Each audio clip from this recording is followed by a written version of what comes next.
నమ్మక రుచి ఛానల్కి స్వాగతం అండి. ఫ్రెండ్స్, ఈరోజైతే దోసకాయ కర్రీ, చికెన్ కర్రీ, రైస్, అలాగే చపాతీ సూపర్ కాంబినేషన్లో డాబా స్టైల్ అండి. చాలా బాగుంటుంది. ఒకసారి ట్రై చేయండి, మీరు కూడా సూపర్గా ఉంటుంది. దీనికైతే ఒక దోసకాయ తీసుకున్నానండి, 1/2 కిలో దోసకాయ, అలాగే ఒక గుప్పుడు పచ్చిమిర్చి, 2 ఉల్లిపాయలు. ఇవి నీట్గా క్లీన్ చేసుకుని కట్ చేసుకోవాలి. దోసకాయ అయితే ఆరోగ్యానికి చాలా మంచిదండి. చపాతీ కూడా చాలా మంచిది. నేను దోసకాయ అలాగే చపాతీ చేద్దామని, దోసకాయ కర్రీ చపాతీ చేద్దామని రెడీ చేస్తుండగా ఈ లోపు మా వారైతే చికెన్ తీసుకొచ్చారండి. దాని ప్రిపేరింగ్ కూడా కిందిట్లోకి వచ్చేస్తుంది. ఫ్రెండ్స్, స్కిప్ చేయకుండా చూడండి. వీడియో స్కిప్ చేశారంటే అర్థం కాదు. కొద్దిగా ముందుకు లాక్కెళ్తూ చూస్తూ స్కిప్ చేస్తూ ఉంటే పూర్తి వీడియో చూస్తేనే కానీ మీకు ఉపయోగం లేదు, నాకు ఉపయోగం లేదండి. అలాగే కొత్తగా ఎవరన్నా మీలో నా ఛానల్ చూస్తుంటే వీడియో చూస్తుంటే సబ్స్క్రైబ్ చేయండి, లైక్ చేయండి, పక్కనే ఉన్న గంట సింబల్ యాక్టివేట్ చేయండి. ఫ్రెండ్స్, ప్రతి ఒక్కరికి యూజ్ఫుల్ వీడియో. ఇలా శుభ్రంగా పొట్టంతా క్లీన్ చేసుకోవాలి దోసకాయ. ఇలా ఉల్లిపాయలు కూడా నీట్గా తీసేసుకోవాలండి. ఉల్లిపాయలు బొడ్డు శుభ్రంగా తీసేసేయాలండి. అది తింటే మగవాళ్ళకి కామెర్లు వస్తాయండి. అది మాత్రం తినకూడదు. టమాటోది ఒకటి, ఉల్లిపాయది ఒకటి ఇలా నీట్గా తీసేసుకోవాలండి.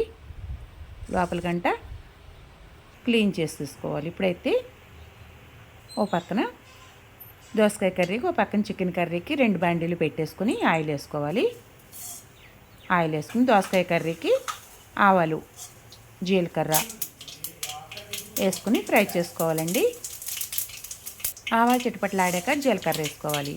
తర్వాత తాలింపు గింజలు, ఎండుమిర్చి వేసుకుని బాగా ఫ్రై చేసుకోవాలి. చికెన్ కర్రీ అయితే ఇంక మామూలు ఏంటి అందరికీ తెలిసిందే కదా. దోసకాయ కర్రీ అయితే ఇదే ఫస్ట్ టైం నా ఛానల్లో. పచ్చిమిర్చి, కరివేపాకు, ఉల్లిపాయ ముక్కలు అన్నీ వేసేసి ఫ్రై చేసుకోవాలి.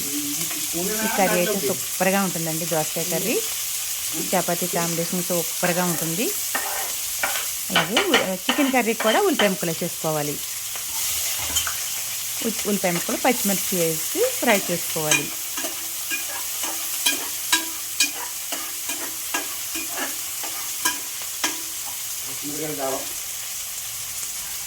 ఈలోపు మా వారు కూడా వచ్చి ఒక్కొక్క లుక్ వేస్తున్నారండి. నేను ఎలా చేస్తున్నాను, ఎలా నూనె అయితే తక్కువ వేస్తానని మళ్ళీ ఆయిల్ వేస్తున్నారు వచ్చి. నిజంగా అండి చాలా బాగా చేస్తారు. సూపర్గా ఉంటుంది దోసకాయ కర్రీ, అలాగే chicken curry, chapati super combination అండి. ఫ్రెండ్స్, మీలో కొత్తగా నా ఛానల్ చూస్తుంటే సబ్స్క్రైబ్ చేయండి, లైక్ చేయండి, పక్కనే ఉన్న గంట సింబల్ యాక్టివేట్ చేయండి. ఫ్రెండ్స్, చూడండి మా వారైతే వచ్చి వేస్తున్నారు, చెయ్యేసి తిప్పుతున్నారు. కూరైతే నేనైతే క్లీన్ చేసి ఇచ్చాను, తనైతే వేస్తున్నారండి. అలా హెల్ప్ చేస్తూ ఉంటారు ఒక్కోసారి. నాకైతే చాలా హెల్ప్ చేస్తారండి మా వారైతే. సూపర్గా ఉంటుంది. సో మా వారు చేసిన కర్రీ కూడా చాలా బాగుంటుందండి.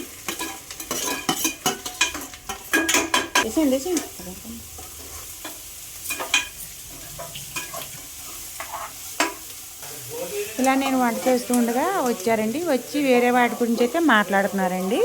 అలా మాట్లాడకూడదు అన్నా కానీ వాళ్ళకి తెలియదు కదండి, అలా మాట్లాడేస్తూ ఉన్నారు. ఇప్పుడు దోసకాయ కూరలో 1 స్పూన్ పసుపు వేసుకోవాలి. అలాగే రుచికి సరిపడా సాల్ట్ వేసేసుకోవాలండి. వేసేసుకుని బాగా కలిపెట్టుకోవాలి. ముక్కలు బాగా మగ్గబెట్టాలండి. మగ్గాక 1 స్పూన్ కారం వేసుకోవాలి. వేసుకుని బాగా కలిపెట్టాలండి. ఇలా కలిపెట్టేసుకోవాలి. మొత్తానికి కలిపేసి కారం అంతా ఫ్రై అయిపోవాలండి. పచ్చివాసన రాకుండా ఉంటుంది. అందులో 1 కప్పు వాటర్ పోసుకోవాలి. ముక్క మెత్తబడేంత వరకు. బాగా నీరైతే ఉండకూడదండి, బాగా ఫ్రై చేసేసుకోవాలి. చూడండి, చికెన్ కర్రీ కూడా కారం వేసేసి బాగా మగ్గపెట్టుకోవాలి. చికెన్ కర్రీ కూడా కారం వేసి బాగా మగ్గపెట్టుకోవాలి. గ్రేవీ అండి, చికెన్ గ్రేవీ. గ్రేవీ కర్రీ, చపాతీలోకి గ్రేవీ కర్రీ సూపర్గా ఉందండి కూర అయితే. చూసారా, మళ్ళీ నేను హెల్ప్ చేస్తానంటూ వచ్చారు మా వారు. చికెన్ కూరకైతే ఎల్లుల్లిపాయ, అల్లము, జీలకర్ర, లవంగాలు, ధనియాలు ఇవి వేసుకుని మసాలా పట్టుకోవాలండి. పేస్ట్ పట్టేసుకుని చికెన్ కూరలో వేసుకోవాలి. దోసకాయ కూర అయితే ఉడుకుతూ ఉందండి. ముక్క అయితే మెత్తపడతాకు వచ్చింది. ఆ నీరు అస్సలు ఉండకూడదండి, నీరంతా మగ్గిపోవాలి. నీరంతా మగ్గిపోతేనే కూర బాగుంటుంది. చికెన్ కర్రీలో ఈసారి మసాలా వేసేసుకోవచ్చు, ఆయిల్ పైకి తేలిపోయింది. దోసకాయ కర్రీలో అయితే ఒక గుప్పుడు కొత్తిమీర వేసుకొని బాగా తిప్పుకోవాలండి, ఆ ఫ్లేవర్ అంతా కూరకు పడుతుంది. కూర అయితే అద్భుతంగా ఉందండి, చాలా బాగుంది. దోసకాయ కూర, చికెన్ కూర సూపర్ కాంబినేషన్ అండి. ఇప్పుడు చికెన్ కూరలో మసాలా వేసేసుకుని గ్రేవీ రెడీ చేసేసుకుందాము. చికెన్ కూరలో కూడా కొత్తిమీర వేసుకుని ఒకసారి తిప్పేయాలండి. దోసకాయ కూర అయితే సర్వ్ చేసేసాను. ఇలా చూడండి, చూస్తుంటేనే నోరు ఊరుతుంది, అంత బాగుంది. దోసకాయ కూర సూపర్గా ఉందండి, చాలా అంటే చాలా బాగుంది. నేను చెప్పడం కాదు, ఒకసారి మీరు కూడా ట్రై చేయండి. ఎలా వచ్చిందో కామెంట్స్ చేయండి. చికెన్ కూర గ్రేవీ చూసారా, ఇలా ఉండాలి గ్రేవీ. ఇలా అయితే చపాతీలో నంచుకోవడానికి బాగుంటుందండి. సూపర్ కాంబినేషన్లో చికెన్ కూర, అలాగే దోసకాయ కర్రీ, చపాతీ, రైస్ సూపర్గా ఉందండి. డాబా స్టైల్ ఈరోజు మా ఇంట్లో భోజనం చాలా అంటే చాలా బాగుంది. మీరు ఒకసారి ట్రై చేయండి ఫ్రెండ్స్, ఎలా వచ్చిందో కామెంట్స్ చేయండి. Thank you so much friends. చూసారా, చూస్తుంటే నేను నోరు ఊరుతుంది, అంత బాగుంది. ప్రతి ఒక్కరూ లైక్ చేయండి. మీరు లైక్ చేయడం వల్ల చాలామందికి రీచ్ అవుతుంది.